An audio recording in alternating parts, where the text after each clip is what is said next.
You want to say Kalalali about Shimi Washai? About Shemraka Kodash. About honors to the apostles of Great Millstone. Shalom to all the brothers in the highway and byway preaching this word in sincerity and in truth with much honesty. I'm the brother Shapar from James Jamaica camp. Yet this morning again with another walk, early morning stroll. You know, and the topic this morning is, Esau, man. Who is Esau, man? Yeah, I'm on this answer thread here. Seeing a lot of Edomites basically searching out, find out if they are the Edomites, you know what I mean? Or who are the Edomites, they're really concerned, man. you know, they're very fearful of the idea of them being the Edomites, man. So they're out there asking the question to Google, man. We have a Edomite here a couple of Edomites here trying to explain away Esau, trying to say that Esau doesn't exist anymore. But we know that according to prophecy, they are still on the earth, man. And them set up as a major player in the coming of the Lord, Yahweh Shimi Washai. You know what I mean? They are the villain in the movie, as they could say. They are the villain. So I want to know how the main villain for just get cut off just like that in the middle of the movie, man. But anyway, this is the topic of the thread here. It's an answer thread. It says, who are the Edomites, descendants of Esau? It says, and where are they today? Yeah, this is a very interesting question, man.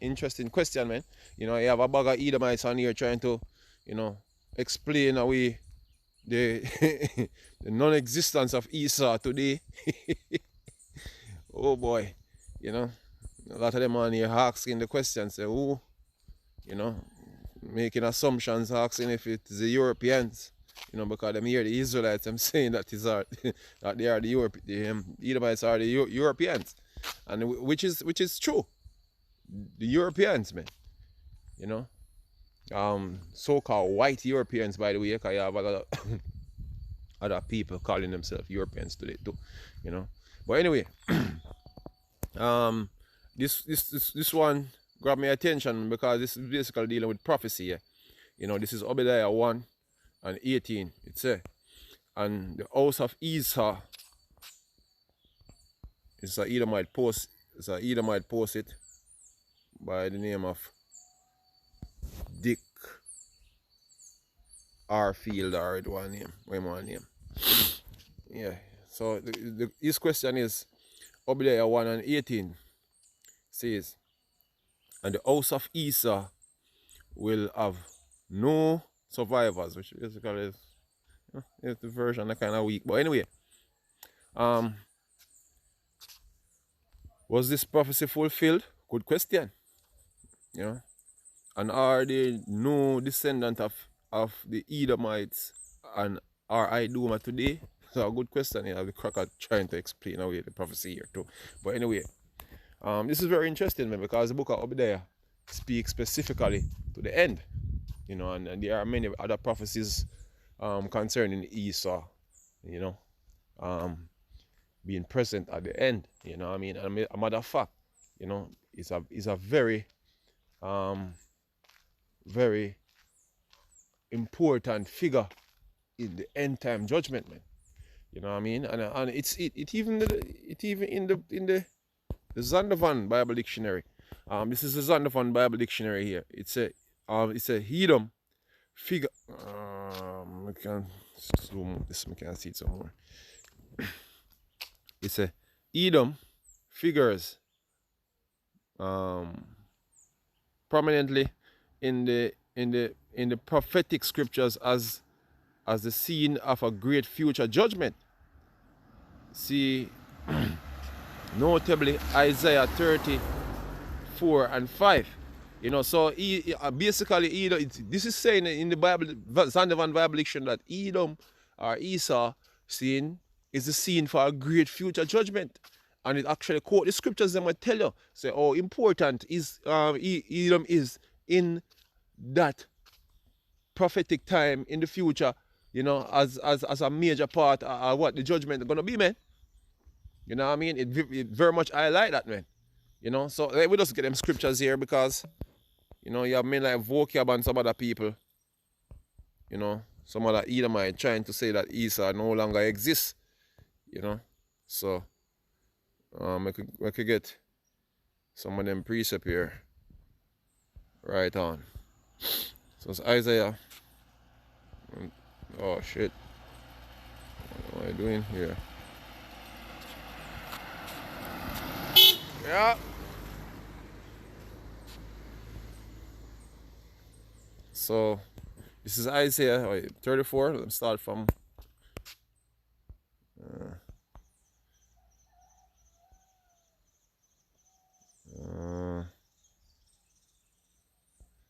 and this is basically going into the nuclear destruction, man, and the Third World War, man. You know, and it go on to tell you the ones that basically gonna perish in that thermonuclear war that is coming, man, and particularly the Edomites, man. So it's gonna be here for the Third World War, the nuclear destruction. You know, let me start from 5 here. It's a this is skip it down here, so yeah. It's a Isaiah 34 and 5. It's a for my sword shall be bathed in heaven. Behold, it shall come down upon Idumea. You know, it's single out, it's single out Esau, man. You know, we're showing he's a very important figure in the last days here. You know what I mean? And I'm gonna show you why he's very important. But anyway, it say, and upon the people of my curse to judgment. See, the sword of the Lord is filled with blood. It is made fat with the fatness, with fatness, I should say. It say, and with the blood of lambs and goats, and the fat of the kidneys of rams, for the Lord had a sacrifice in Basra, and a great slaughter in the land of Edomia. You know, let me just jump down to a point here. This is verse 34 and 8. It's a for it is the day of the Lord's vengeance. You know, you know, very important day. You know, and the year of the recompense of the controversy of Zion. So this is the reason why the Lord is gonna come down with so much wrath on Edom. Edom is the one who now currently of the nation of Israel in captivity, you know, and refuse to let them go. You know what I mean? And not only that, this man destroyed the whole entire planet, you know what I mean, in deface the image of the Lord Yahweh Ba'ashem Yahweh, trying to say that the Lord Yahweh Ba'ashem Yahweh is somehow a cracker, you know, lie to the whole entire planet, you know what I mean, doing all type of wicked shit, and I'm gonna have to pay for it, man. You know, I'm gonna have to pay for all that he has done. You know, and if the so-called cracker would look at his track record, him realize say he's an evil man. You know what I mean? And this is what they try to do. They try to hide from their history, man. The so-called white man would like to hide from them history, man. You know what I mean? But the Lord doesn't forget it, man. The Lord not forget it, man. And now it's the time for your judgment. And yeah, lot are you searching now for find out to only find out that you are the Edomites, man. You know what I mean? So no worry and fret. You know, you won't fretting when you was doing all the wickedness that they was doing, man. You know, now is the time where you're gonna have to pay, man. You're gonna have to pay up. Yep, that's how it is. Let me get some more here. I think one is in Isaiah, Isaiah 63 or so. I don't remember, you know. Isaiah, Esau start to fretting. Start to fret. Let's see if it's Isaiah 63. Yeah, because the Lord Yahushua, when the Lord Yahushua come back, man, he coming back directly, you know, with a beef against the number one enemy, and which is Edom, man.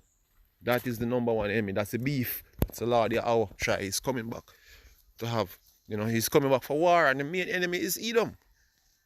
The nations, them gonna, you know, be a part of it too. But Edom is a special one, man. He's the main villain. The main villain, yeah. The rest of them is just, the other nations are just minions, man. They are just minions. So, yeah. Man, like vocab and them, man, they want the main villain to get cut out of the movie too early. Boring film. Boring movie. Alright, Isaiah 63 and 1. Let me get it. He said, who is this that cometh from Edom with dyed garment from Basra? This that is glorious in his apparel, traveling in the greatness of his strength. I that speak in righteousness, mighty to save. You know, so you see, you see where it's coming from? Edom, man. That's where it's coming from, man. You know.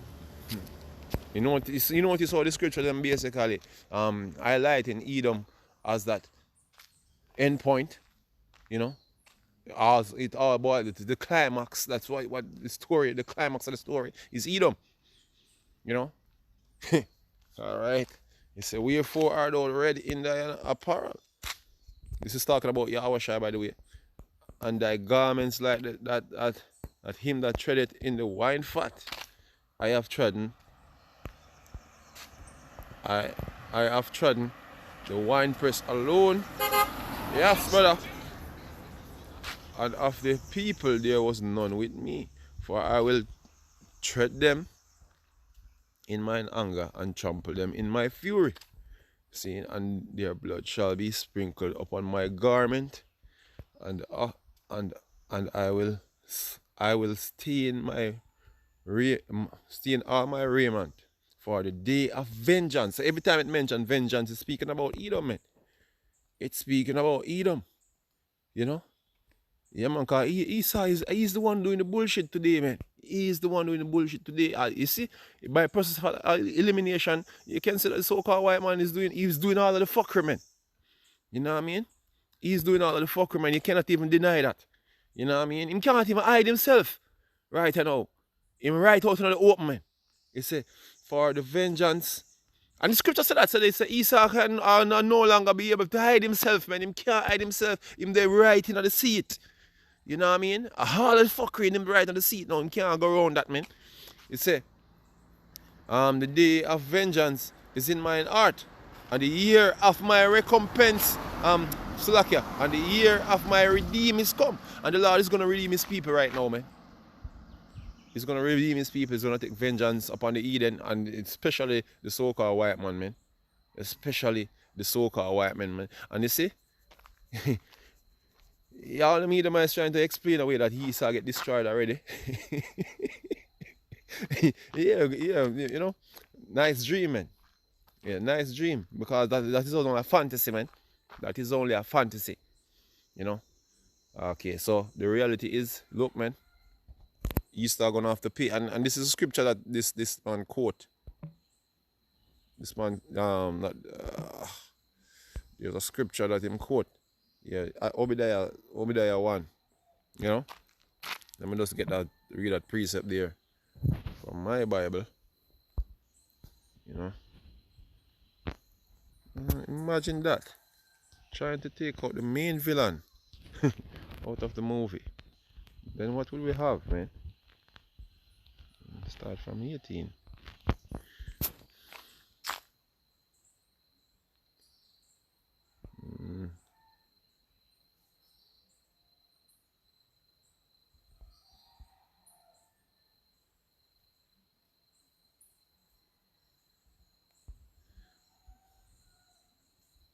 And this whole book is talking about Esau, man. The whole book is talking about Esau.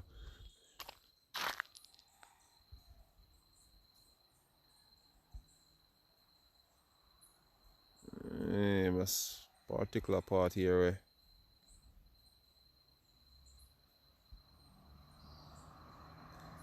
You know.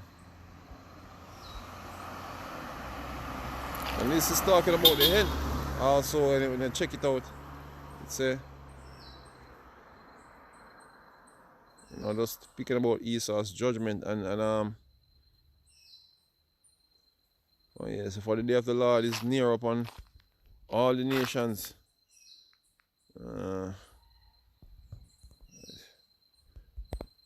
Speaking about Edom again, it say, for as he had drunken upon my holy mountain, so shall he eat and drink continually. Yea, they shall drink and they shall swallow down. Okay. But upon Mount Zion shall be deliverance. Yeah, Israel is going to be delivered. Yeah. I'm going to start from 18. It says, and the house of Jacob shall be for fire, and the house of Joseph for flame, and the house of Esau for stubble. And they shall kindle in them and devour them, and there shall not be any remaining of the house of Esau, for the Lord hath spoken it. Yes, brother. See? Yep. Yep. Let me read the last line here, so and this is the conclusion of the whole matter, man. This is the conclusion. They say, and a Savior shall come upon Mount Zion to judge the mount of Esau, and the kingdom shall be the Lord's. You know what I mean? This is the conclusion of the matter, man. The kingdom is going to translate it over to the Lord, our Hashem, our Shai. You know what I mean? And Israel is going to rule then forth. The scriptures in the scripture tell her in the book of Daniel, say, oh, look, the saints shall take the kingdom. You know what I mean? We're going to take it from the Edomites, man. And they are the ones that basically going to be judged. You know, as you can see here, you know, Esau, you know, the mount of Esau, it's going to be judgment. You know, the scene of great future judgment. That's what it is.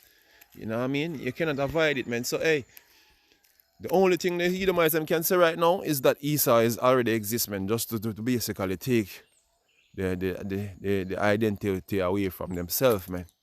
You know what I mean? But there's nowhere to hide, man. You know what I mean? There's no way to hide Esau.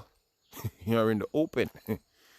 So with that we say call Allah Yahweh Shai Bashim Kodash the us to the apostles of Great Millstone. Shalom to all the brothers in the island by way preaching this word in sincerity and in truth with much honesty. Shalom.